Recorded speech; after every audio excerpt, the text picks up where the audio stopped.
இன்னொரு முக்கிய அறிவிப்பை உங்களுக்கு சொல்லுகிறேன். கட்சியினுடைய தலைவர் அன்புமணிக்கு 50 தொகுதியில் 1000 × 100 50 தொகுதியில் வெற்றி பெறணும்னா ஒரு நல்ல இளைஞர் மாநில இளைஞர் சங்க தலைவராக பரசுராமன் முகுந்தன் அவர்களை அறிவிக்கிறேன். மேலே வாப்பா இருக்காரா? முகுந்தன்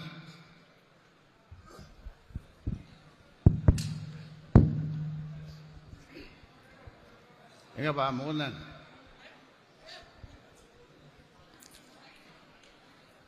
மாநில இளைஞர் சங்க தலைவிக்கிறேன். அவருக்கு எல்லா வகையிலும் உதவியாக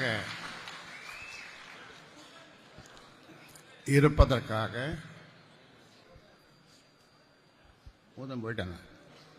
அதனால் இன்றையிலிருந்து அவர் அந்த பொறுப்பை ஏற்று மாநில இளைஞர் சங்க தலைவர் பொறுப்பை ஏற்று அன்புமணிக்கு உதவியாக ஆமாம் அவனுக்கு இப்பதான் 4 மாசம் வந்தான். கட்சியில 4 மாசத்துக்கு முன்னாடி வந்திருக்கிறான். அவனுக்கு இளைஞர் சங்கம்னா என்ன அனுபவம் இருக்குது அவனுக்கு? என்ன அனுபவம் இருக்கு அவனுக்கு? வேற என்ன போட்டு பண்ணுங்க, நல்ல அனுபவசாலியா பண்ணுங்க. தான் நான் சொன்னேன், களத்துல நல்ல ஆள் வேணும், நல்ல திறமையா வேணும்னு. வந்த உடனே போய் அப்புறம் இளைஞர் சங்க பொறுப்புல போட்டு நான் சொல்றதுதான் நீங்க சொல்லுங்க, கேட்கணும். யாரா இருந்தாலும் நான் சொல்றதுதான் கேட்கணும். எல்லாம் பண்ணுங்க, நீங்க பண்ணுங்க. புரியுதா? நான் சொல்றத கேட்கலன்னா யாரும் இந்த கட்சியில இருக்க முடியாது.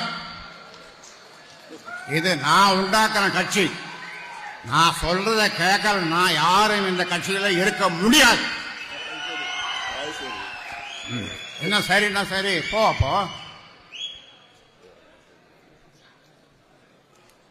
முகுந்தன் மீண்டும் சொல்றேன், மாநில இளைஞர் சங்க தலைவராக நியமிக்கப்படுகிறார். கை தட்டுங்கப்பா. குடும்பத்தில் இன்னொன்னு போற குடும்பத்தில் அவ்வளவு நன்றி. யார் சொல்றது?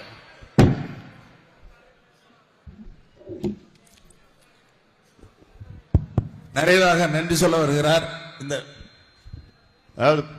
சென்னையில பனையூர்ல எனக்கு ஒரு அலுவலகம் நான் வச்சிருக்கிறேன். ஒரு புதுசா ஒன்று ஆரம்பிச்சிருக்கிறேன். அங்க வந்து எல்லாம் என்ன பார்க்கலாம். பனையூர்ல, சென்னை பனையூர்ல அலுவலகம் ஒன்று திறந்திருக்குது. 3வது தெருவில் வச்சிருக்குது. போன் நம்பர்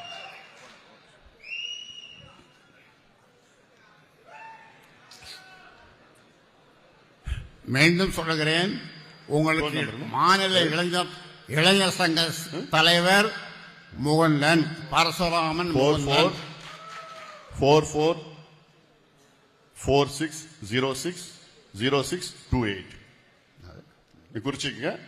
என்ன தொடர்புகள் எல்லாம் வந்து எப்போனா பார்க்கலாங்க. அலுவலகம் இன்னொரு அலுவலகம் திறந்துங்க, நடத்துங்க தானே சொல்றேன். நடத்துங்க. அவரு உனக்கு உதவியா இருக்க போறாரு. முகுந்தன் உனக்கு உதவியா இருக்க போறாரு. அதனால இதை யாரும் மாற்ற முடியாது. உனக்கு விருப்பம் இல்லைன்னா அவ்வளவுதான். வேற என்ன சொல்ல முடியும்?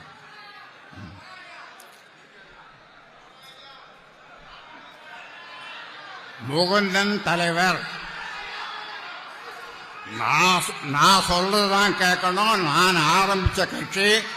நான் என்ன சொல்றேனோ அதுதான் செய்யணும் எல்லாரும். அப்படி விருப்பம் இல்லாதவர்கள் விலகிக் கொள்ளுங்கள். யாரா இருந்தாலும் விருப்பம் இல்லாதவர்கள், என் பேச்சை கேட்காதவர்கள் விலகிக் கொள்ளலாம்.